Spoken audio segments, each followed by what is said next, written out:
Well, Carl, we're gonna actually tag team on you today because I didn't know till just recently that another member of the committee, Mr. Barletta, you're actually his constituent. So I'm going to give you a very short introduction and then yield to Mr. Barletta to give more of a personal introduction. But I'd like to introduce Carl Shaffer.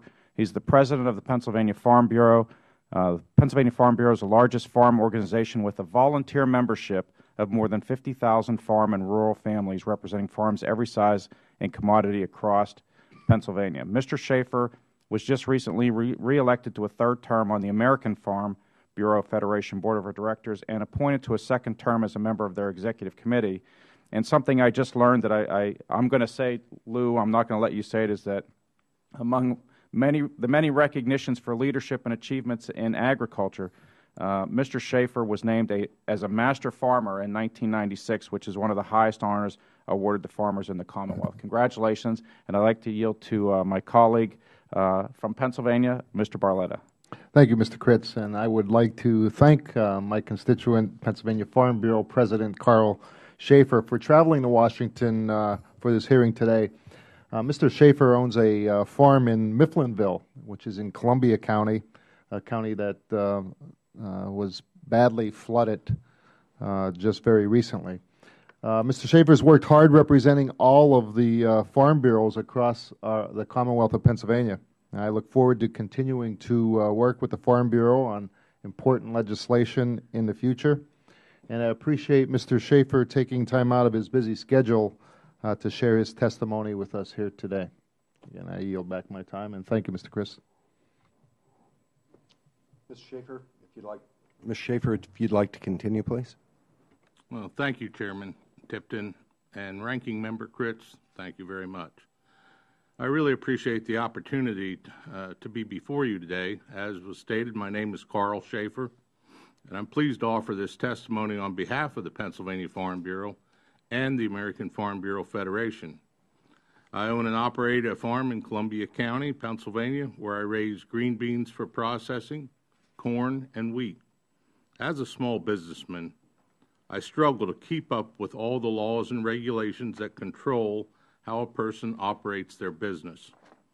Of all the federal regulatory agencies, the one that takes the most time and costs me the most in productivity is the EPA. In just the last 3 years, EPA has set in motion a number of new regulations that will change the face of agriculture. My written testimony highlights 5 issues. I'll discuss 2 in the short time I have today. 1, EPA's burdensome and we believe unlawful micromanagement of the Chesapeake Bay total maximum daily loads, and number 2, EPA's proposed rulemaking expanding the scope of the waters regulated under the Clean Water Act. The first issue is occurring right in my backyard. EPA's TMDL for the Chesapeake Bay.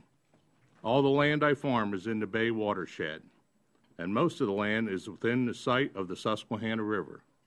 Unfortunately, EPA does not believe that economic considerations should be taken into account when implementing a TMDL. The overarching problem is that EPA's Bay model is fundamentally wrong. EPA knows that the model has significant problems and failed to correct it before they finalized the Chesapeake Bay TMDL in December of 2010. A news article recently reported on the lack of scientific credibility and quoted an EPA official dismissing the concerns of local and state government, saying, "Use common sense and let's get on with it." Another EPA official was quoted as saying, "None of this stuff should impede the planning for what everyone knows is needed to be done." Well, common sense would tell us that money does not grow on trees. Hard-earned private capital must be applied in a manner to achieve actual and proven water quality improvements. Common sense would be for EPA to leave the implementation of a TMDL to the states where Congress intended. A second issue is EPA's draft guidance on the Clean Water Act jurisdiction. The draft guidance would greatly expand EPA's regulatory footprint, from the value of the land to restrictions on land use. Farms and small business entities will experience negative economic consequences. EPA is changing the rules of the game and has indicated they do not need to comply with the Regulatory Flexibility Act and the Small Business Regulatory Enforcement Fairness Act. There is no question that asserting Clean Water Act jurisdiction will limit the activities that farmers, ranchers, and landowners will carry out on their land. EPA already tries to require permits for changing from one type of farming to another. The guidance will effectively remove the term navigable from the definition of waters of the U.S. The term and the definition of waters of the United States permeates all sections and programs under the Clean Water Act, including water quality standards, oil spill prevention and control measures, water quality certifications, the just issued pesticide permits, and soon to be issued post-construction stormwater regulations.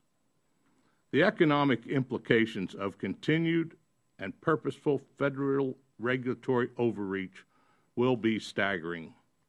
These costs will impact the whole economy, and this committee should not be surprised when our productivity contracts and jobs are lost to foreign competition.